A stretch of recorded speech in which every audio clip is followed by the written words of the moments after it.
ముందుగా అందరికీ నమస్కారం.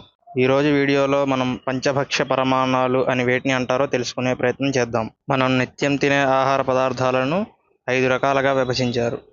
అవే భక్ష్యం, భోజ్యం, చోష్యం, లేహ్యం, పానీయం. వీటన్నింటినీ కలిపి పంచభక్ష పరమాన్నాలు అని అంటారు.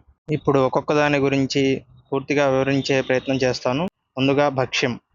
భక్ష్యం అనేవి కొరికి తినేటటువంటి ఆహార పదార్థాలు. ఉదాహరణకి గారెలు, బూరెలు, అప్పాలు మొదలైనవి. రెండవ రకం భోజ్యం, అంటే నమిలి తినే ఆహార పదార్థాలను ఈ కేటగిరీ కింద చేర్చారు. ఉదాహరణకి పులిహోర, దద్దోజనం మొదలైనవి. మూడవ రకం చోష్యం, అంటే జుర్రుకొని తాగే పదార్థాలు. ఉదాహరణకి పాయసం, దప్పలం, చారు మొదలైనవి.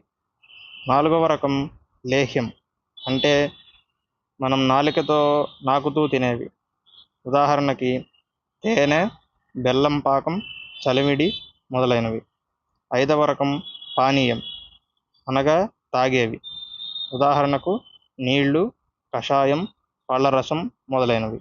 ఇప్పుడు మీకు పంచభక్ష పరమాన్నాలు అంటే ఏమిటో అర్థమైందని అనుకుంటున్నాను. ఇలాంటి మరిన్ని మంచి కంటెంట్ కోసం మన ఛానల్ని సబ్స్క్రైబ్ చేసుకోవడం మర్చిపోకండి. ధన్యవాదములు.